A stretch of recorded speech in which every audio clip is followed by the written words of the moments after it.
They told me to wear something nice, but comfortable. "You'll be moving around a lot," my granddaughter said on the phone, light and breathless, like she was already laughing at something someone else had said.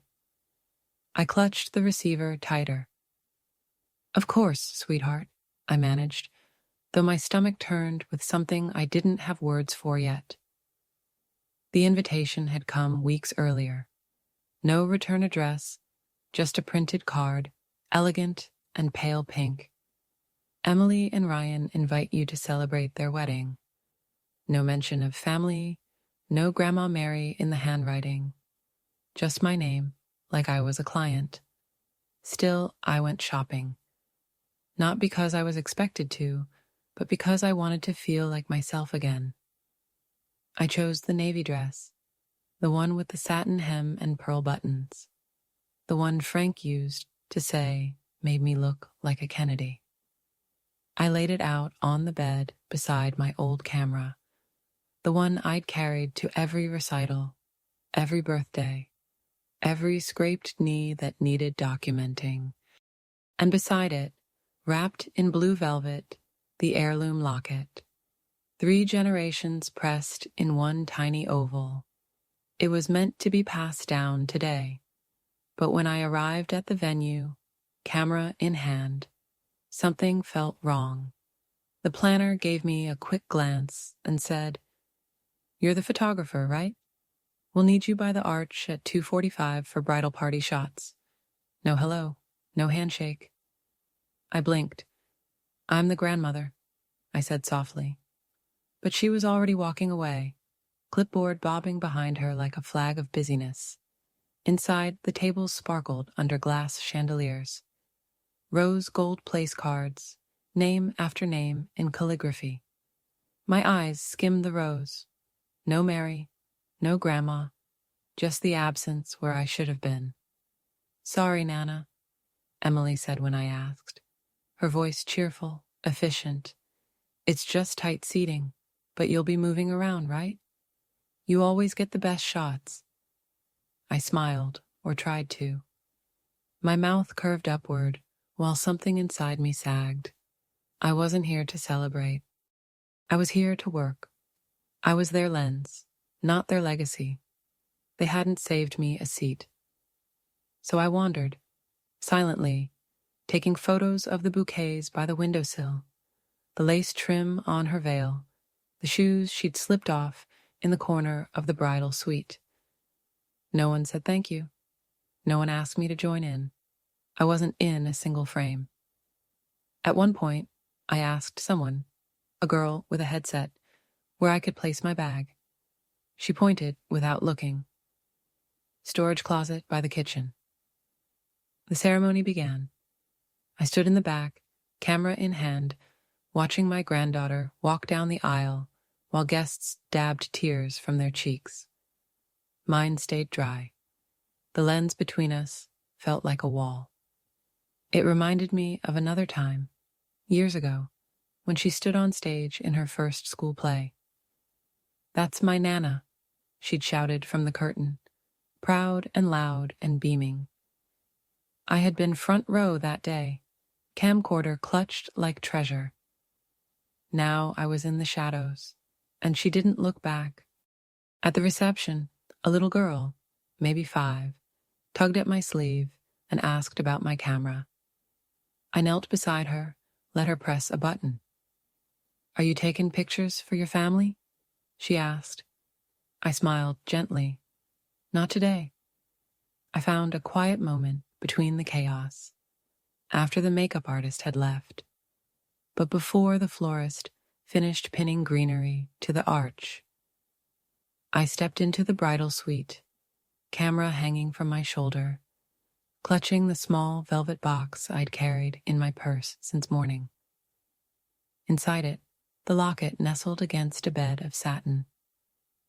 3 faces stared up at me from the tiny photo inside. Mine, my daughter's, and Emily's as a toddler, her cheeks still round with babyhood. "I thought today would be the day," I whispered. The room smelled of perfume and eucalyptus, the kind they tuck between stems for freshness. Tulle and lace spilled over chairbacks, curling irons still warm on the vanity. The bridesmaids moved like dancers between mirrors and garment bags, laughing with mouths full of pins and champagne. I cleared my throat gently, waited for someone to see me. Emily didn't. She was standing with her back to me, adjusting the neckline of her dress as her maid of honor fussed with a ribbon on her waist. I stepped forward and asked softly, "Where should I put my bag?" It was a simple question, an ordinary one, but in that room, in that moment, it felt like asking for permission to exist. Emily didn't turn. Someone else, one of the planners, maybe, pointed behind her without looking up. Storage closets just outside the kitchen, past the staff hallway. I blinked. "Oh," I said, "thank you." I stood still for a moment longer, hoping, foolishly, for Emily to glance over her shoulder, to smile, to say, "Nana, come sit."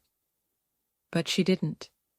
She was laughing at something one of the girls had said, and the sound felt like a song I no longer knew the words to. I backed out of the room quietly, heels clicking too loud against the tile. The hallway was dimmer, lined with catering trays and boxes marked "Reception Only." I passed a waiter balancing a tray of stemless glasses. He didn't look at me. The closet was where she said it would be. Small, windowless, a mop leaning in the corner beside crates of bottled water.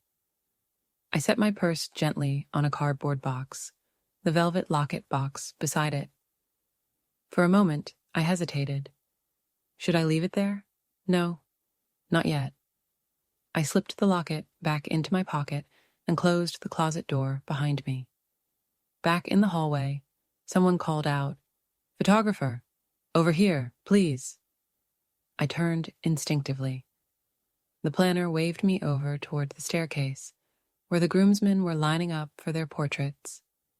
She smiled tightly, not cruel, just practiced. "We're a bit behind, if you don't mind jumping in." I nodded, took my place, lifted the camera, did what I always did. Click, click. Capture what you're not allowed to be part of. Click. A groom's mother brushed past me to adjust her son's boutonniere. She was wearing navy too, a richer one, with a fascinator perched neatly in her hair.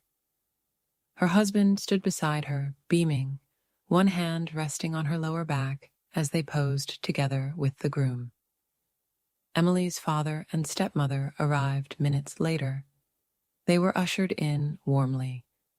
She kissed her father on the cheek, touched his lapel. I heard her call him Daddy. I turned my camera away, focused on the details, the soft folds of fabric, the way sunlight fell through the stained glass window above the staircase. Anything to keep my hands from shaking. Later, I sat alone for a moment on a bench just outside the reception hall. The music from the rehearsal speakers pulsed faintly through the walls. My feet ached already, and it wasn't even 4 o'clock. A young girl wandered by, 6 or 7, in a cream-colored dress with glittering shoes.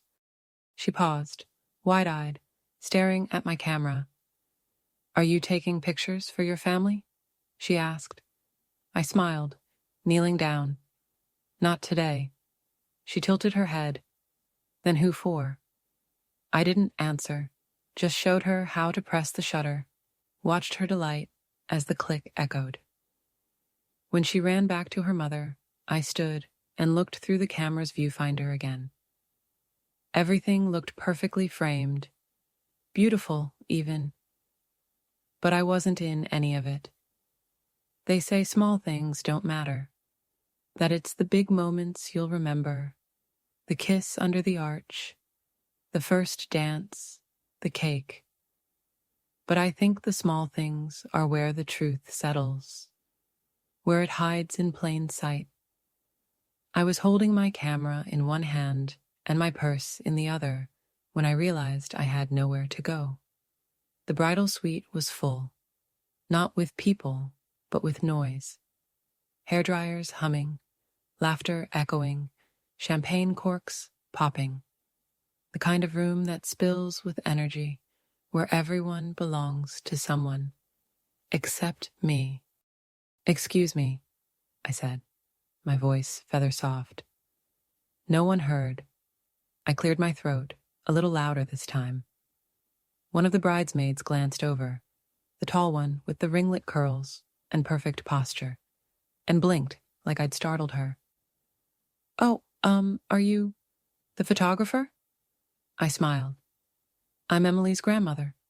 Her eyebrows lifted just slightly. "Oh, okay. Did you need something?" I gestured with the purse. "I was just wondering where I could put this down. Somewhere safe, maybe." She looked around helplessly, then turned to someone across the room. "Hey, Sarah, where do vendors leave their stuff?" "Vendors." I waited, the word echoing in my chest like a misplaced key. Sarah, one of the venue staff, I think, pointed without looking. "There's a storage area past the kitchen. Just keep it out of the walkway." Out of the walkway. I nodded. "Thank you." No one followed. No one said they'd show me the way. I walked myself down the corridor, past a rolling cart stacked with extra glassware and a server rehearsing names for the dinner plates. The storage room door was open, barely. Inside was a folding chair, 2 coat racks, and a crate labeled extra napkins. The air smelled like dust and eucalyptus. I placed my bag gently in the corner, as if even here I might be in the way. I kept the velvet box in my coat pocket. I wasn't sure why. Back in the hallway, I paused for a moment to smooth my dress. Navy, with a simple pleated skirt. The one Frank loved, said it made me look like I was about to read the evening news. I smiled at the memory, briefly, then tucked it away. The reception hall was being decorated now. Pink hydrangeas spilling out of crystal vases, fairy lights woven through rafters. I reached for my camera. It gave me something to do with my hands, and began photographing the details. No one asked me to, but I've always been good at noticing what others miss. The linen folds on the sweetheart table, the shadow of lace against a windowsill, a forgotten shoe under a chair, delicate and white. Somewhere nearby, I could hear Emily laughing.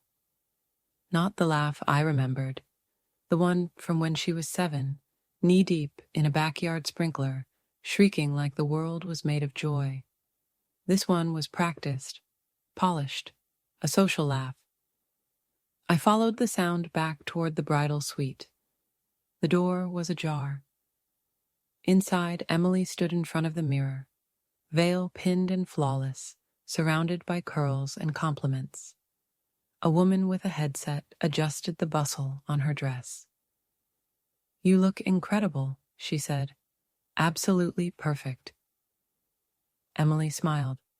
"Let's make sure the photographer's ready before Dad gets here." I waited for her to glance my way, to meet my eyes in the mirror, to soften. She didn't. "Grandma?" I tried, gently, but she was already turning, already giving the planner more instructions. I backed away. I found myself in the side garden a few minutes later, behind the reception tent, where the roses had been trimmed back for fall. I sat on a low stone bench and listened to the quiet. That's when I remembered her school play, the first one, when she wore cardboard wings and said, "Nana, make sure you sit in the middle so I can see you when I fly." And I had, every time. Every recital, every graduation, every scraped knee and lost tooth. I was there, not loudly, not asking for thanks, just there. But today I was part of the furniture, expected to be useful, not included. I looked down at my hands, the skin thinner than it used to be, the veins more visible. These were the hands that once taught Emily to braid her hair, to tie her shoes, to hold a pencil. And today, they were just holding a camera. People think absence announces itself loudly, with slammed doors or silence so thick it cracks the air. But that's not how it happens. Not really. It happens in teaspoons. I used to be someone in this family. I don't mean important. I mean counted, expected, folded into plans like napkins at a table. Now I am background. It started before today, though I didn't know it then. At first, it was the dinner conversations. They'd talk about trips, Paris, Portland, new cabins, and ski rentals, and turn to me only after every detail had been shared, like an afterthought. You'd like it there, they'd say, eyes already sliding elsewhere. Or worse, it wouldn't be your thing. I stopped bringing pies to gatherings. Emily once whispered that Ryan's family doesn't do homemade. I didn't take offense, I just stopped.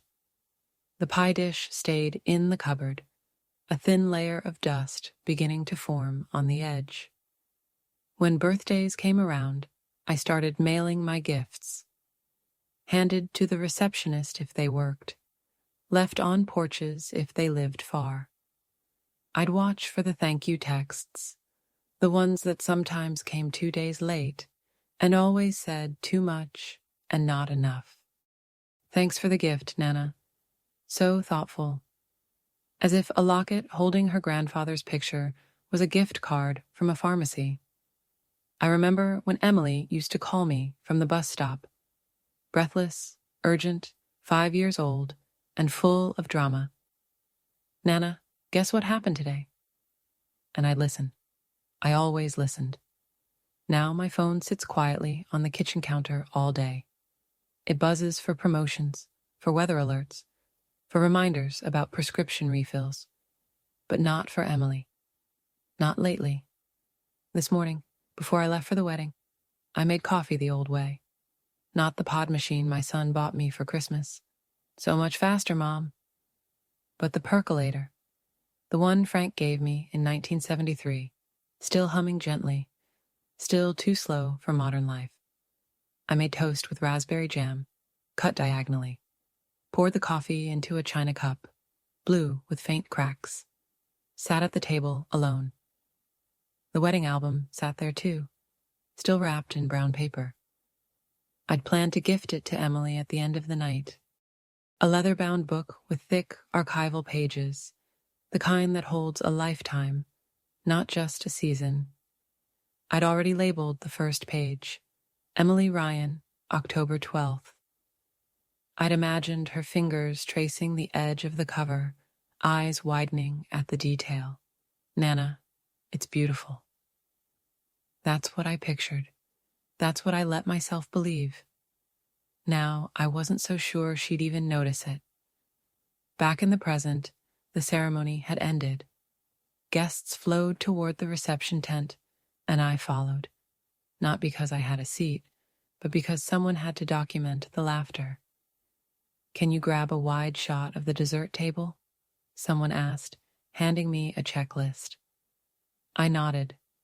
I always nod.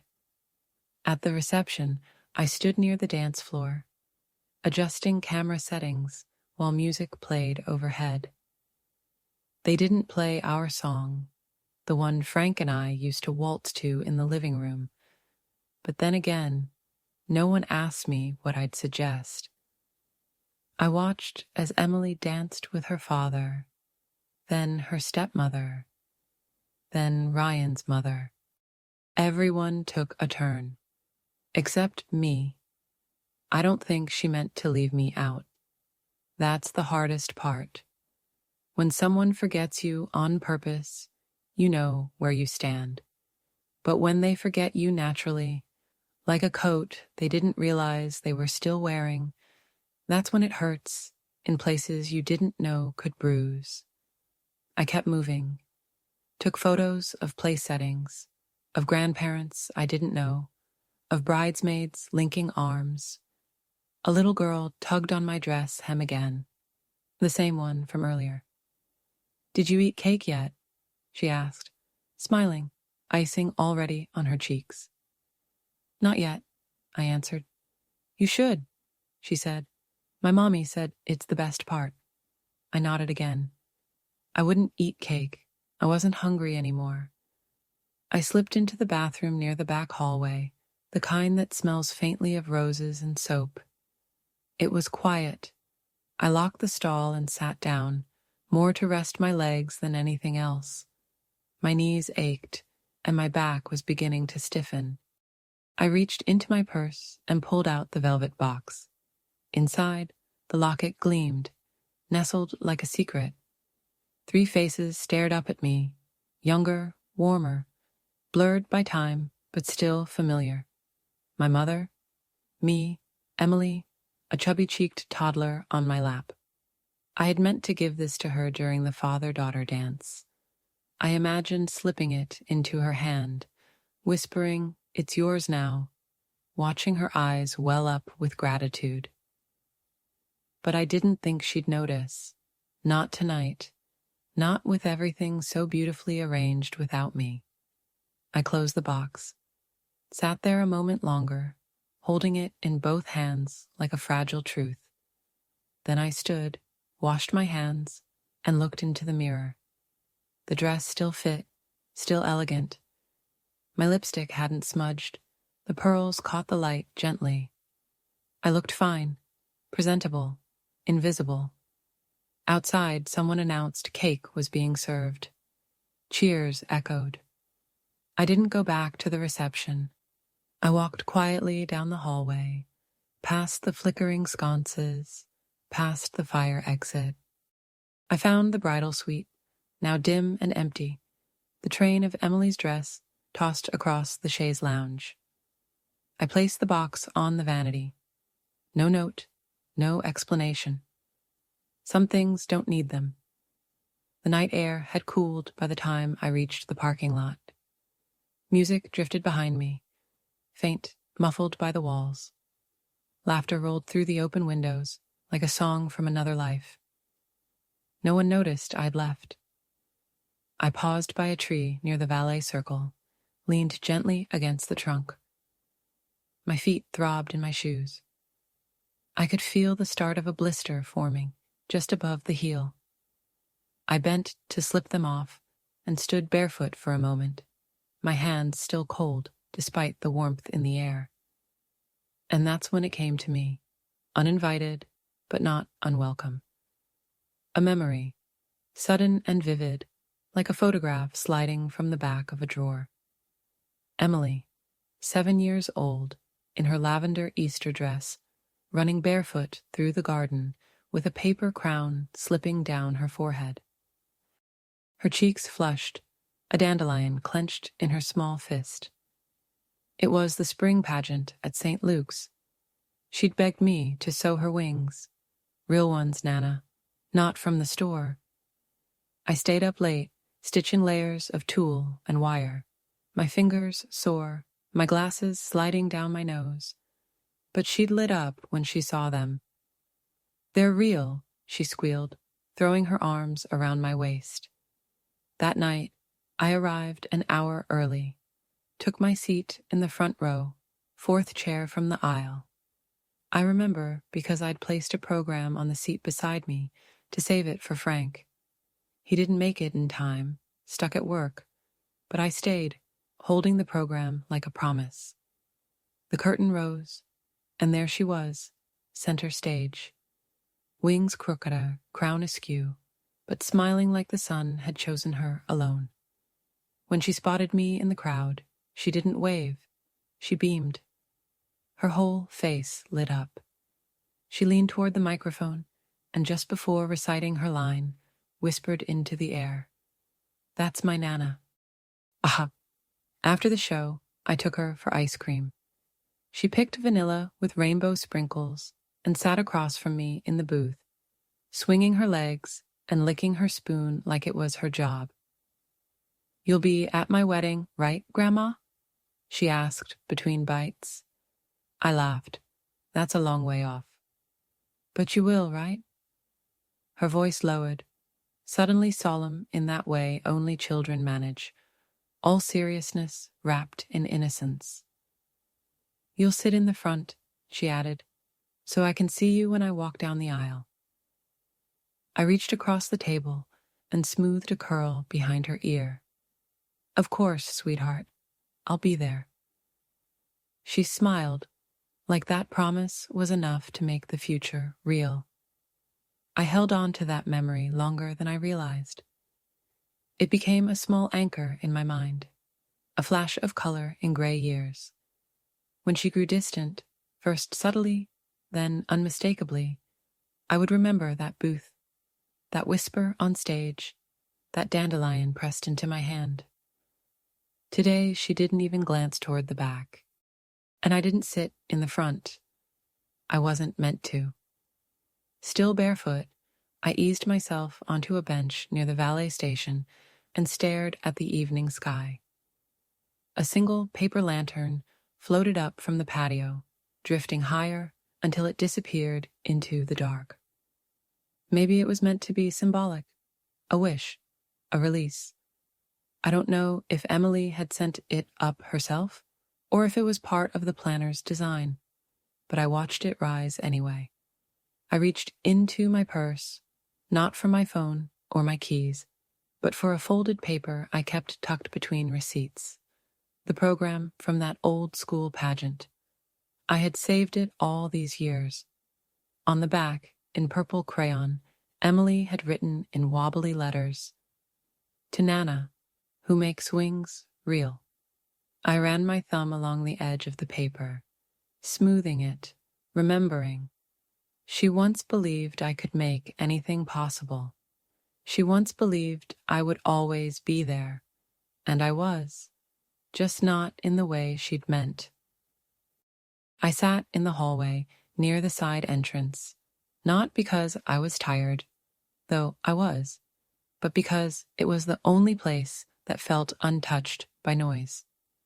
The catering staff bustled in and out through swinging doors, but no one stopped to ask if I needed anything. That had stopped hours ago, if it ever began. The bridal suite was just across the hall. I'd left the locket there on the vanity, just as I'd planned, though I no longer knew why. I hadn't left a note, hadn't scribbled anything about the photo inside or what it had meant to me. It didn't feel right to explain something that should have been remembered without prompting. The hallway smelled faintly of eucalyptus and lemon polish. From here, I could still hear the muffled pulse of music. The DJ had switched from soft jazz to a bouncier tune, something with clapping and a forced cheerfulness. Laughter spilled from the edges. I could tell the cake had been cut by the sudden swell in applause. A part of me wanted to go back in. Not for the cake, not for the dancing, but because I still hadn't given her the wedding album. The one I'd wrapped in cream tissue and tied with blue ribbon. It sat beneath my chair by the wall, unnoticed, untouched. I bent and reached for it now, my fingers brushing the edge of the cover. It felt heavier than it had that morning. Maybe, I thought. Maybe she'd notice I was gone. Maybe she'd come looking for me, slip out of the crowd and into the hallway, cheeks flushed from dancing, eyes soft with recognition. Maybe she'd sit beside me and say, "I'm sorry, Nana. I got swept up. I didn't mean to leave you out." The image bloomed so gently in my mind, it felt almost real. I pictured her lifting the ribbon, opening the book, her fingers pausing over the first blank page. "We can fill it together," she'd say. You always know the best memories. And maybe I'd cry, or maybe I'd just squeeze her hand. I held on to that thought for longer than I care to admit. A few more songs passed. The laughter dipped, rose again. I heard the sound of a chair scraping, the clink of forks on porcelain. Someone shouted, "Toast!" and a microphone squealed before settling. I stood, holding the album in both hands. She might still notice. It wasn't too late. I stepped closer to the ballroom door, hesitated.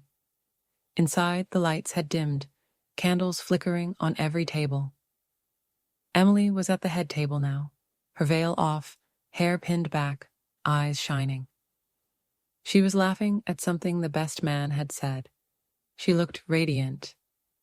I watched for a moment, just a moment. And then I saw her lean toward the wedding planner, gesture toward me, not by name, not with affection, but with a tilt of her chin, and I saw the planner nod, writing something down. I couldn't hear what she said, but I didn't need to. I knew that look. I'd worn it myself once, long ago, at PTA meetings when volunteers lingered too long, at family reunions when cousins overstayed. It wasn't cruel, it wasn't even cold. It was the look you give someone who's stayed past their part. And that's when I understood. There would be no hallway apology, no hand on mine, no soft, "I'm sorry." She wasn't coming to find me, not because she forgot, but because she thought this was enough. I was there. She could say later that I was present, that I took the photos, that I saw the cake and the dress and the vows. That was the box she'd checked, and I had let her. I stepped back from the door.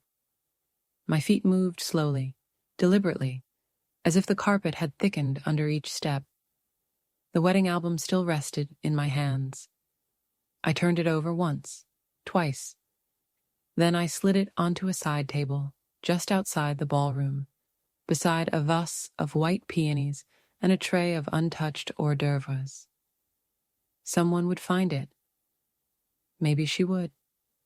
Maybe she'd open it weeks from now, on a Tuesday, barefoot and unthinking, and see her name in my handwriting.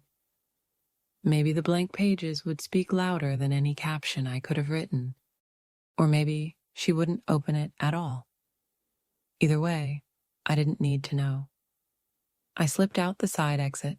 The night air greeted me like an old friend. Cool, honest, and empty of expectation. I walked slowly past the rows of parked cars, my heels soft on the gravel, the hem of my dress catching on dry grass. Halfway to the lot, I paused, reached into my camera bag, and deleted every photo, one by one. The bouquet by the windowsill, the bride's shoes, the guests wiping tears, the smiles I wasn't part of, the portrait she'd posed for with her friends, backlit, beautiful, and unaware of the woman standing just outside the frame. Gone. I didn't rush. I didn't flinch. I simply let them go. Some weddings don't need to be remembered. Some chapters don't need to be filled in. Some hopes are best released quietly, without ceremony, like lanterns too heavy to float. The house greeted me with stillness, not the peaceful kind, the cozy kind. No, this was the stillness that presses in on your shoulders, the kind that makes every floorboard creak louder, every hum of the fridge feel like a sigh too long held. I slipped off my shoes in the entryway. One of them had begun to rub raw against my heel. A faint stain of red marked the back strap. I didn't tend to it, just placed them neatly by the umbrella stand, like I always did. Habit still remembered me, even if people didn't. I set the camera bag on the dining room table. It looked too large now, like a suitcase for a journey I never took. I unzipped it slowly, each tooth of the zipper sounding like an old clock striking. The camera sat inside, quiet, innocent. It had seen everything, captured everything, remembered everything I wasn't supposed to.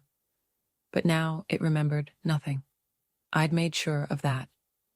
I opened the back, removed the memory card, and placed it in the desk drawer beside my checkbook and the extra light bulbs. For a moment, I stared at it. That tiny chip of plastic that once held 100 moments. Now it held silence. The wedding album sat by the door. I hadn't intended to take it back. But in that last moment, walking past the side table, I couldn't leave it behind. Not because I hoped Emily would call. Not because I thought she'd ask for it. But because I knew she wouldn't. I carried it now to the living room and placed it beside the others on the shelf. Each one had a name, stitched in gold, spine to spine like a family choir. Emily's childhood, summer vacations, Frank's retirement party, even one labeled Ordinary Tuesdays, filled with pictures of cinnamon rolls, crossword puzzles, and laundry drying on the line. I slipped the new album into the empty space on the end. It didn't have a title. Inside, every page was blank. I didn't need to mark it. Its silence said enough. Across from the shelf sat my old rocking chair. The cushion still held the shape of my body from the night before. I lowered myself into it, the joints of the chair groaning in unison with my own. And then I sat. I didn't cry. Not really. There weren't enough pieces left for that. What I felt was something older, quieter. A kind of fading. Like when the volume on a song you love drops so slowly you don't notice it until there's nothing left but the faintest hum.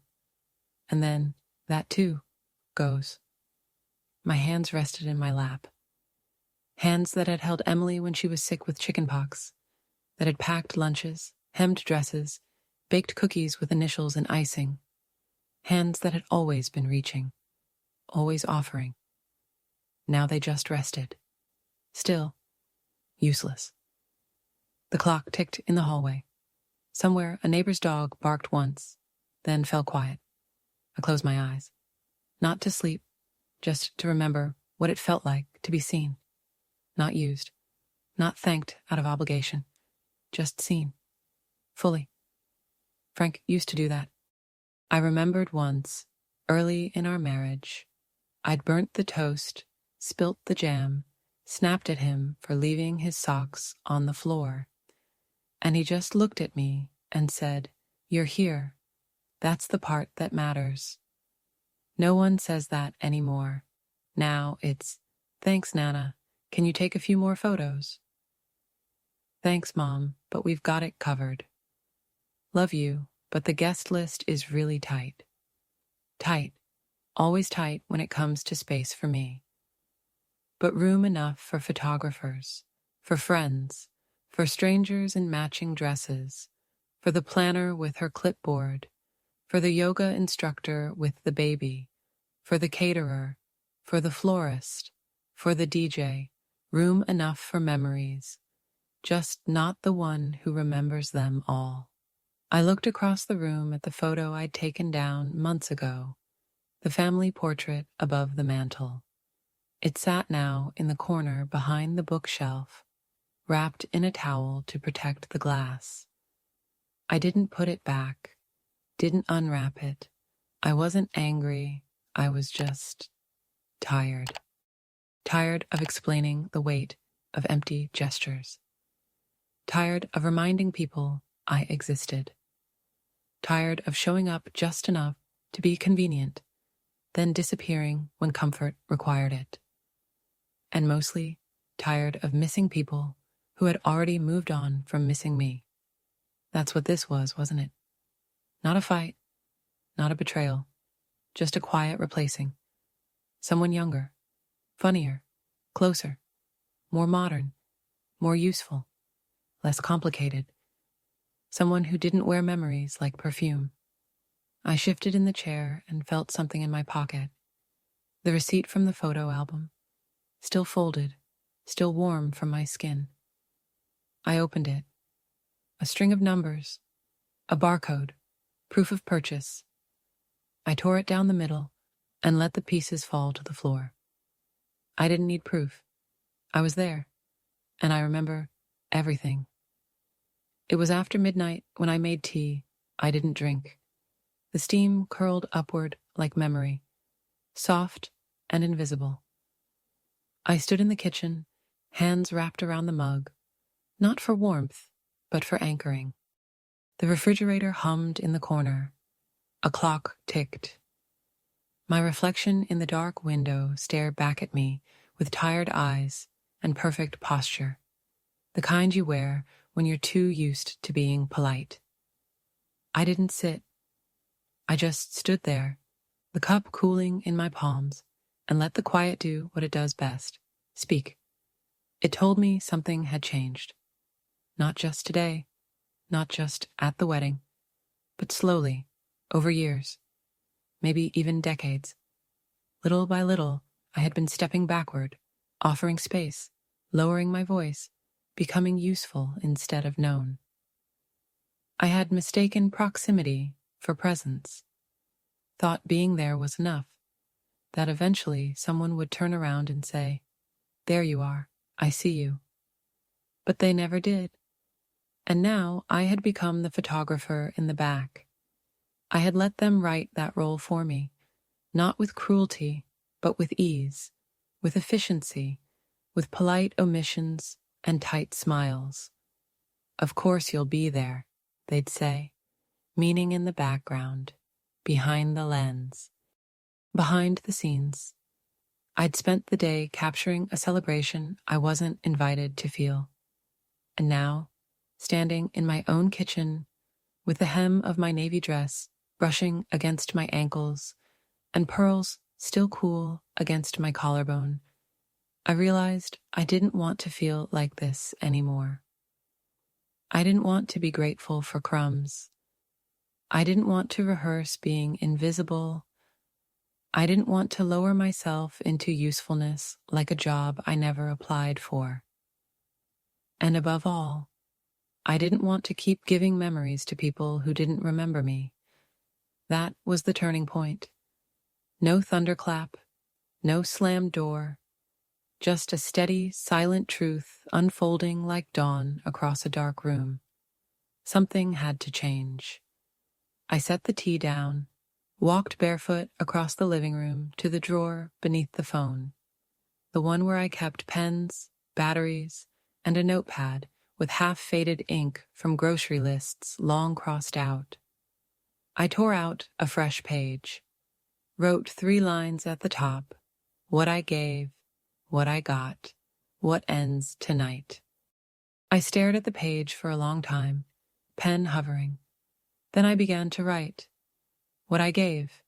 Locket, heirloom, 3 generations' time, hundreds of hours over the years, photos, milestones, events I never missed, a seat at every recital, every graduation wedding album, leather-bound flight money for college, twice the quilt for her first apartment, patience, silence, forgiveness. What I got. No seat, no thanks, no frame with my face, no acknowledgement, no message after I left, no memory of my promise to be there, no place to belong. What ends tonight? Unseen effort, quiet hoping, making myself small, giving without being known, smiling while erased, standing in the back. The ink didn't smear. My hand didn't tremble.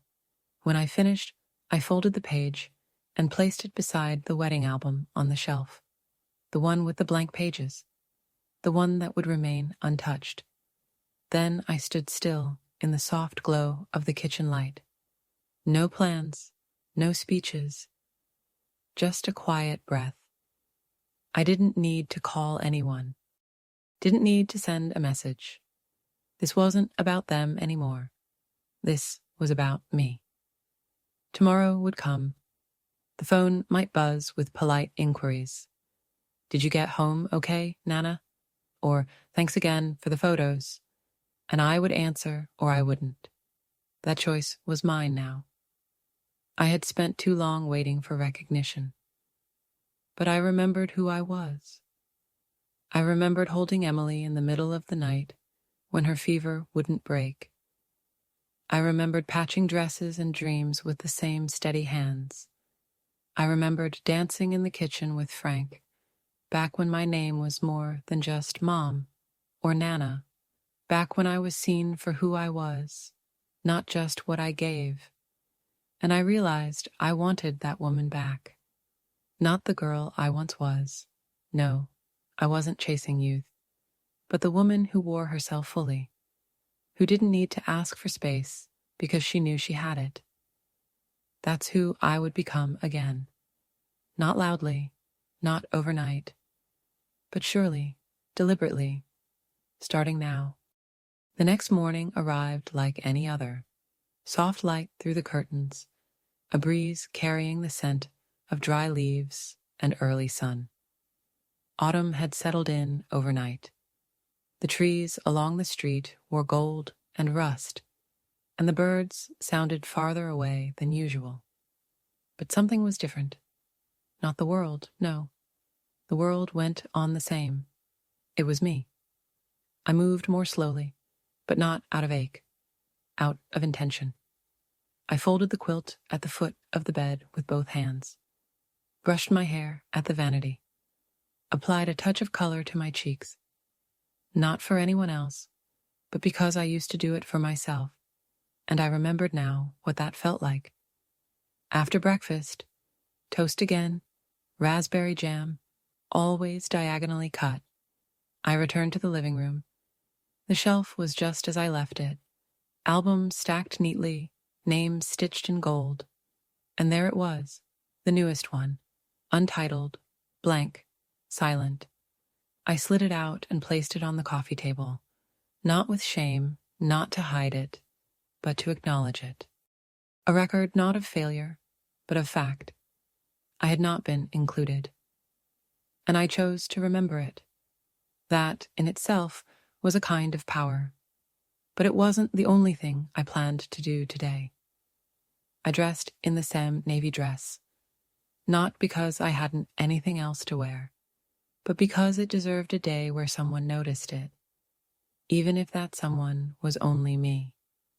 I clasped the pearls around my neck, slipped on my shoes, this time with socks to ease the heel. Then I reached for my camera.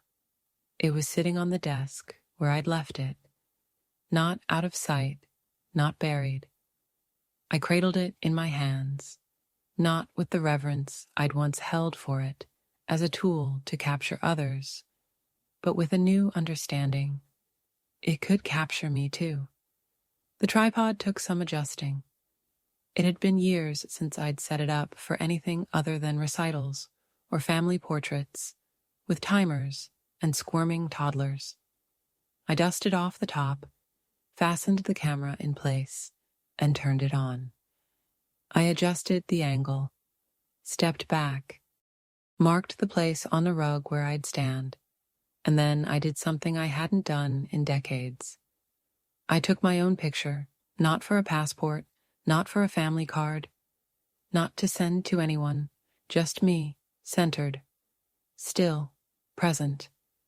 I stood with my hands gently folded in front of me. The pearls caught the morning light. The dress flowed just to my calves. I didn't smile, not in the posed way, but there was something soft about my mouth, something certain about my posture. I pressed the shutter and stepped back into the frame. Click. I changed the angle slightly, sat in the rocker, gaze lifted toward the window. Click. Took one in profile, standing by the mantel where our wedding photo still hung. Click. And finally, I took a photo of my hands, resting on the album. Closed. Click.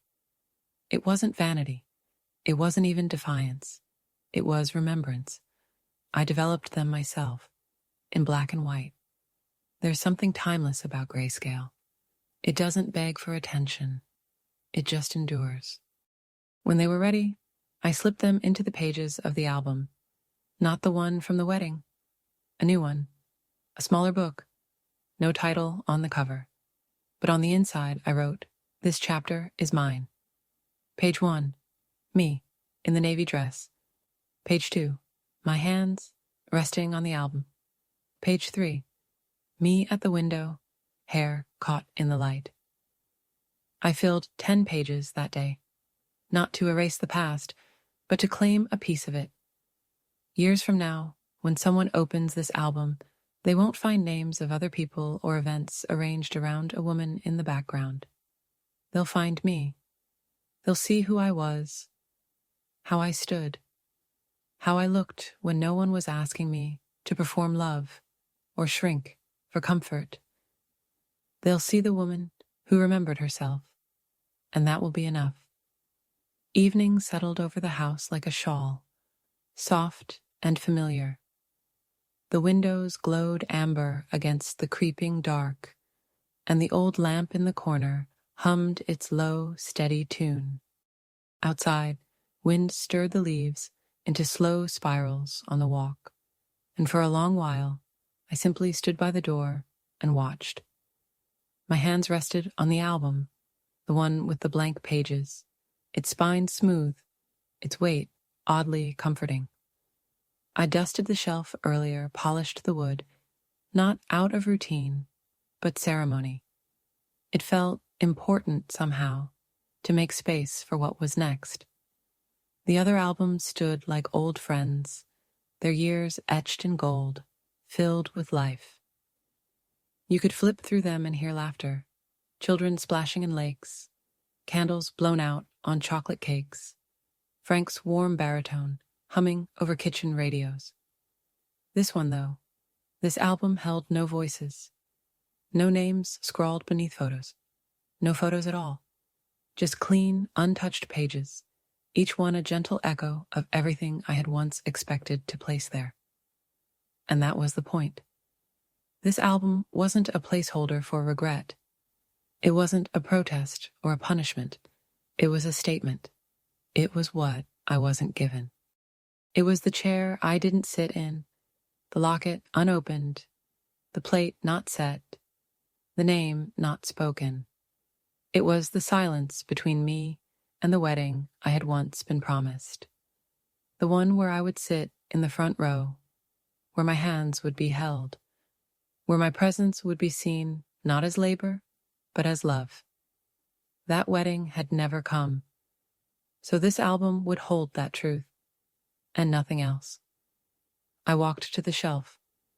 The photo I'd taken down months ago, the family portrait, still sat behind the bookcase. I'd unwrapped it earlier, brushed the dust from the glass, not to hang it back up, but to say goodbye. It was the last thing left. I carried it to the hallway closet, where the linens were kept, and slid it gently behind the spare comforter. Not discarded. Not forgotten, just finished. Then I returned to the living room, to the shelf where the albums stood. I slid the empty one into place, between Emily age 12 to 18 and Christmases with Frank. The new album made the row uneven, but I didn't adjust the others to match. Let it be uneven. Let it be what it is. On the spine, I had written nothing. But on the inside cover, just above the blank first page, I had written in soft pencil, "Some weddings deserve no photos, only silence." That was my last word. Not to Emily, not to the family, not to anyone who would ask for an explanation. Just to myself, because I had waited long enough. For a thank you, for a place card, for a smile that meant, "I remember you." For a photo where I didn't need to stand behind the lens. That waiting was over now. And in its place, not bitterness, not anger, but stillness. Resolved. Known. I turned off the lamp and stood in the dark a moment longer, listening to the quiet, And for the first time in a long while, I didn't feel forgotten. I felt free. The days after the wedding came and went like late autumn wind. Brisk, forgettable, moving on before you could name them. She didn't call. I didn't wait. There were no texts, no voicemails, no "I'm sorry" or "Did you get home okay, Nana?" And I didn't scroll through social media to see the photos someone else had taken, a stranger with a digital contract and a sharper lens. I already knew what they'd show: joy in slices, posed happiness, smiles with teeth, arms around waists, candles, cakes, confetti. They'd look lovely, and they'd miss everything. That's the nature of forgetting. It dresses itself well, combs its hair, says all the right things for the crowd. But memory? Real memory lives in corners, in the absence, in the pause before someone realizes who isn't in the frame. And I'd chosen, finally, to let that be their reckoning, not mine. Instead, I turned inward, like a flower in cooler weather, not to wither, but to gather.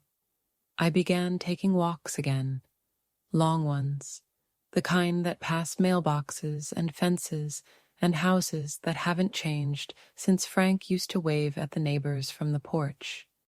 I'd forgotten how much I liked the sound of my own footsteps on the gravel path through the park.